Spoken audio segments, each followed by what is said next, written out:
What's up guys, this is Rise and welcome to another video. This is going to be another one featuring a team I've already showcased to you guys, but the focus on this one is going to be more so Shadow Machamp, and I think this Pokemon might be the best non-XL Pokemon in the Ultra League, a league that's dominated by XLs.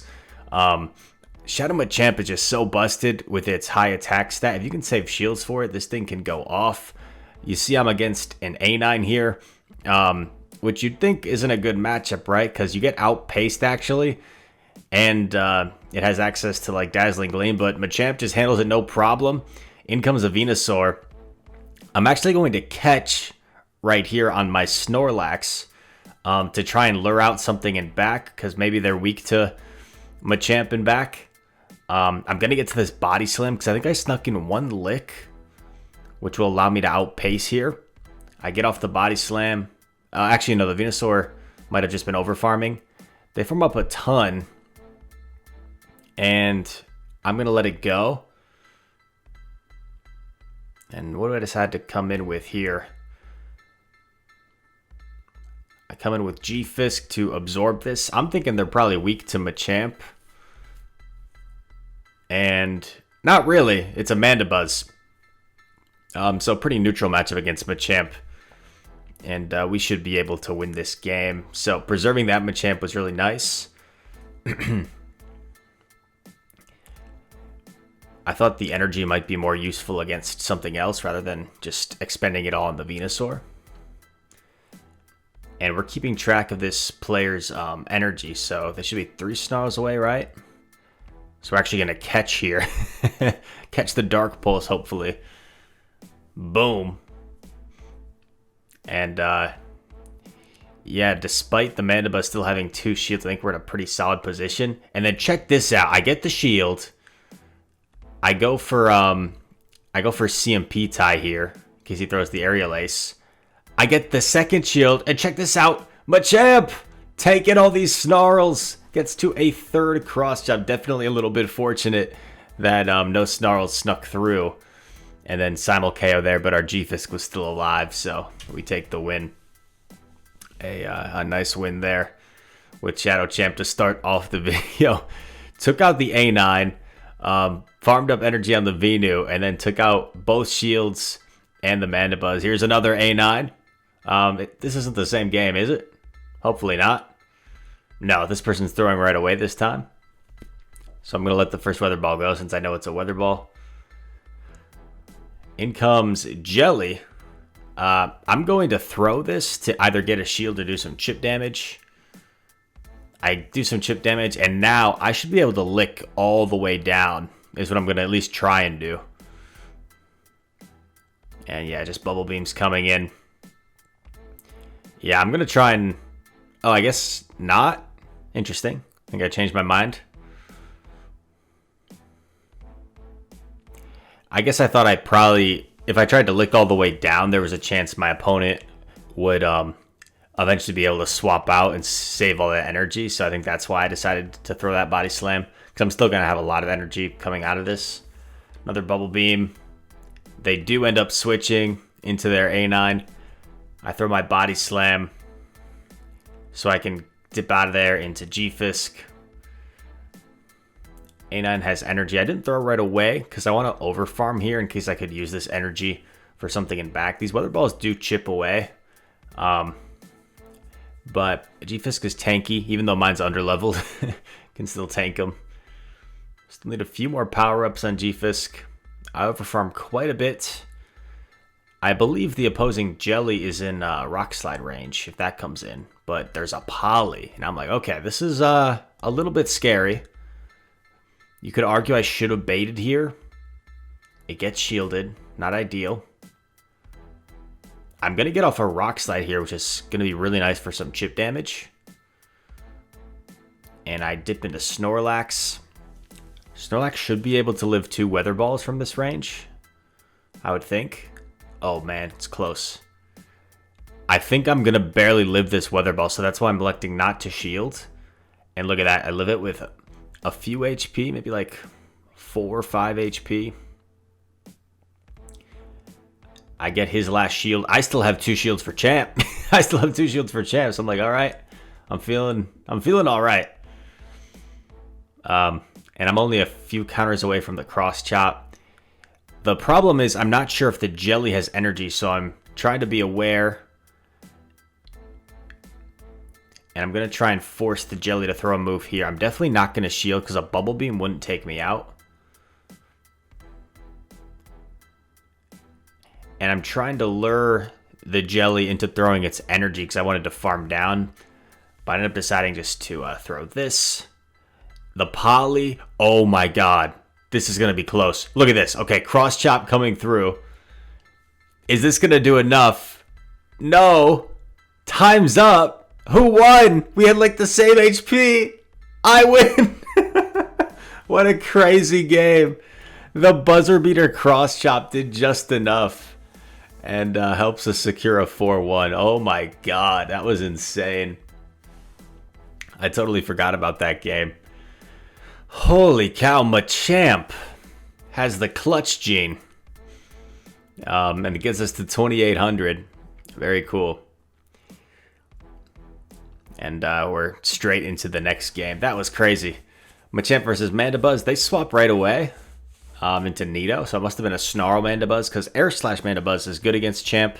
Snarl is fairly neutral, but I would say Champ has the favorable matchup because you can take the Aerial Ace a little bit better than Mandy can take the Rock Slide. In a way, also your fast move damage is quite oppressive compared to their fast move damage doesn't do much. I correctly shield the Earth Power there. I took the first one knowing that G-Fist can take 1 Earth Power. That's how tanky it is. Earthquake coming through. I was thinking about potentially switching out of here. But it looks like I'm just going to stay in, chip away with G-Fisk. Because we're not sure what's in back. And, like, Nido could have been his Pokemon to lure out the G-Fisk, you know? So, kind of a weird spot. Uh-oh, low battery. I come in Champ knowing I'm going to get Aerial Aced, because if he swapped out right away, he probably has 2 answers for Machamp. I'm getting ready. Oh, okay. He lets me get to this. I Rock Slide because I didn't think Cross Chop would quite KO from this range. And it's Jelly. So this is going to be real close, to be honest. Because it's running Bubble. If this thing has Ice Beam, we could be in trouble. Body Slam does nothing, but might as well throw it. And the fact that he didn't Bubble Beam right away tells me he probably does have Ice Beam. So there it is. Oh gosh, yeah, so this is a little bit scary. But our lick damage, actually I take that back. Because we're not getting debuffed, like our lick damage is doing so much. So I'm not sure he even gets to a 3rd Ice Beam here. Let's see, I kind of lost track. Nope, doesn't get to the 3rd Ice Beam. Lax all day. You guys are probably like, Rise, you're crazy. That's such a dominant matchup. Well, I've been running this team, man. And if I swap my Snorlax into a Jelly that's running like Bubble Beam, like I lose. Like you gotta chip and dip. Like chip and then switch in Snorlax. But we get the win there. Rise just chilling. On to the next one. Faust is the opponent. What you got for us, Faust? Stunfisk, great lead. In comes Typhlosion. So I'm waiting till he gets to the Blast Burn, and then I'm throwing this Cross Chop. I get a shield. I think he went to 4 Incinerates. Yeah, I think he went to 4 Incinerates, so we went past the Blast Burn. So I'm going to Cross Chop again to force the last shield. I get the shield. I'm going to shield, and I'm just going to counter down here. So all shields are down, but I have switch advantage. And I'm a Machamp with some energy. And I'm going to probably switch depending on what comes in. It's a Mandibuzz, so I'm like, yep. I'll throw this Rock Slide for some nice chip damage, and I might try and catch the move. Oh, no. I decided at this point I'm just going to... Yeah, I decided at this point I'm just going to let Machamp go. I could have swapped. I could have stayed. It didn't really matter a whole lot. But I figured this would allow me to get a head start on energy with Stunfisk. And yeah, he tried to catch a Rock Slide. Probably one of his only plays. I knew he'd probably try and catch, so just kept over farming. Earthquake, swapping Lax. Lax will be able to take an Earthquake. And this one's a pretty comfortable win. We got the good lead against the G-Fisk, and the opponent honestly just didn't have a great answer to Machamp on this whole team. So another Machamp beasting and feasting type game, as we're able to take another win. But yeah, I could have played that differently. I could have swapped, preserved the Machamp. I could have stayed in. It didn't really matter. And another Stunfisk lead. Can't ask for much better. In comes Dragalge, so I swap into my G-Fisk. G-Fisk, a great answer for this. I'm going straight for the Earthquake. You could argue I should have baited here since he has so much energy. He's probably not going to let it go to waste. But actually, I'm not sure if Earthquake one-shots from this health. Uh-oh. Oh, yeah. This was the opponent I was... Look at that. Look how much Dragon Tail damage we took. So I wasn't sure if this opponent was using the exploit or if this was just a laggy match. Because I'm getting the spinning ball, probably just a laggy match in hindsight. But at the time, I thought they were using the exploit. I'm baiting here because I figured if they already committed one shield, they were going to want to go for switch. And I actually get to an Earthquake, which is absolutely huge. So I'm about to go up 2 shields and keep switch, which is insane. And he gets a minimal farm. And then there's a Mandibuzz in back. And then, like, yeah, check this out. I throw another charge move. And then we lag again. So this is why I was suspecting they might be using, like, that pause exploit, but I'm not sure. Champ just waiting and waiting. Waiting and waiting. And then does 1 HP, but he surrenders. So, yeah, I'm not sure. I'm not sure if that was just the laggy match or if he was using the exploit, but don't do that if you did, trainer. All right? But thank you guys so much for watching. Machamp just going absolutely berserk in some of these battles. How about that crazy cross chop as time expired to win the game? That was like a buzzer beater to win the game. That was pretty crazy.